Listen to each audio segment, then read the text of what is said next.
Bonjour à toutes et à tous, j'espère que vous allez bien. On se retrouve aujourd'hui pour une toute nouvelle vidéo où je vais vous parler de la BCE, d'accord? Donc la BCE, c'est la Banque Centrale Européenne.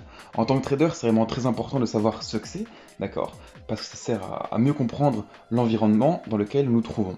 Alors, la Banque Centrale Européenne, c'est quoi? C'est la banque des banques, d'accord? Son siège se situe à Francfort. Elle est l'organe dirigeant de l'eurosystème. Donc elle a un rôle central dans les paiements interbancaires. Donc toutes les banques possèdent un compte auprès de la Banque centrale. Les banques centrales sont au sommet de la pyramide des paiements. Alors, la Banque centrale européenne, elle est composée de 3 instances de décision. La première instance, c'est le directoire. Le directoire est composé de 6 membres. Donc on a le président, le vice-président et 4 autres membres. Elle possède la mission de mettre en œuvre la politique monétaire conformément aux directives et décisions du Conseil. Donc pour cela, elle se réunit tous les mardis. Ensuite, comme deuxième instance de décision, on retrouve le Conseil des gouverneurs. Donc le Conseil des gouverneurs est composé de 6 membres du directoire, plus les gouverneurs des banques centrales des États participant à l'euro. Et son rôle va être de définir la politique monétaire et déterminer les taux directeurs de la zone euro. Et eux, donc, ils vont se réunir un jeudi sur 2.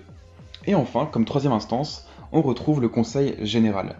Alors le Conseil général est constitué du président et des vice-présidents du directoire, plus les gouverneurs des banques centrales des 27 pays membres de l'Union européenne. Alors le Conseil général ne participe pas aux décisions relatives à la politique monétaire de la zone euro. Cependant, il prend part au débat sur les questions du rapport de change entre leur monnaie nationale et l'euro. Et du coup, eux, ils se réunissent tous les trimestres. Alors, la Banque centrale, elle a vraiment 2 rôles très importants. Le premier rôle, ça va être un rôle de maintien de la stabilité des prix. Alors ce rôle, vraiment, il a été établi lors du traité de Maastricht, d'accord, donc en 1992, donc 1992 pour les Français. Et du coup, on a un objectif de maintien de l'inflation sous la barre des 2%. Donc pour ce faire, la Banque centrale va jouer sur les taux directeurs. Alors qu'est-ce que c'est un taux directeur? Donc un taux directeur, donc les taux directeurs, sont les taux d'intérêt fixés au jour le jour par la Banque centrale d'un pays ou d'une union monétaire.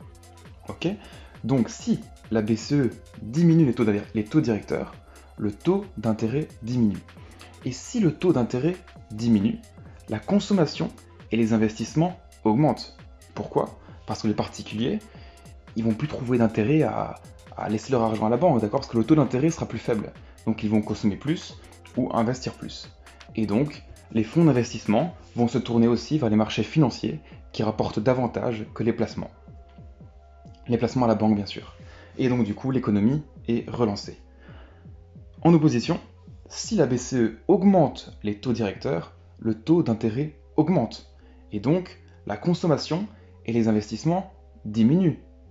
Ok? Alors pourquoi? Parce que si le taux d'intérêt augmente, les particuliers auront plus tendance à laisser leur argent à la banque, parce que ça leur apportera plus, ce qui est plus logique. Donc, l'épargne va augmenter et l'inflation sera contenue. Donc le taux d'intérêt détermine le coût des ressources empruntées, ce qui influence donc les décisions d'investissement. Et aussi, le taux d'intérêt détermine les prix et les revenus de certains placements, ce qui influence donc les décisions d'épargne et de consommation. Alors maintenant, second rôle de la BCE, c'est un rôle de mise en œuvre de la politique monétaire. Donc c'est un petit peu plus compliqué à comprendre, mais en gros, ce rôle de mise en œuvre de la politique monétaire va s'effectuer via des opérations d'open market. Okay?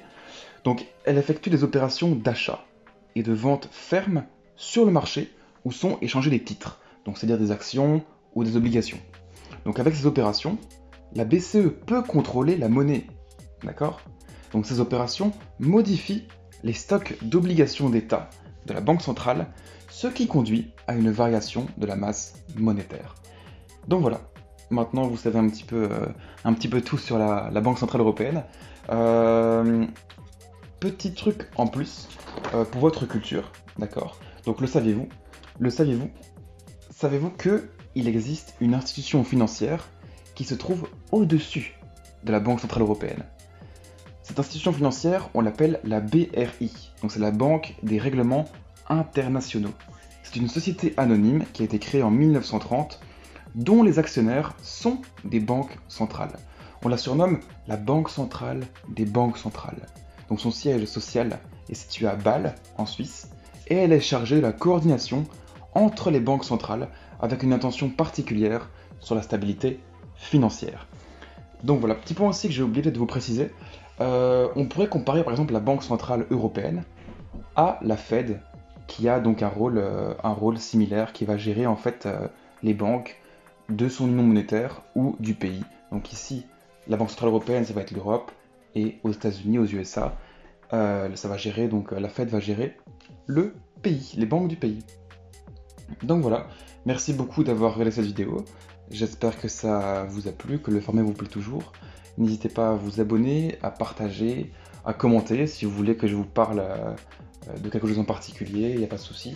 J'ai essayé de faire un effort, vous l'avez sûrement remarqué, dans la vidéo et la présentation du PowerPoint. J'espère que ça vous plaît. Donc voilà, merci beaucoup. N'hésitez pas aussi à aller dans la description, il y a le lien de mon groupe Telegram où je partage gratuitement mes positions de trading, d'accord, sur le Forex principalement. Donc voilà, je vous souhaite tous une bonne journée, bonne soirée, et à bientôt.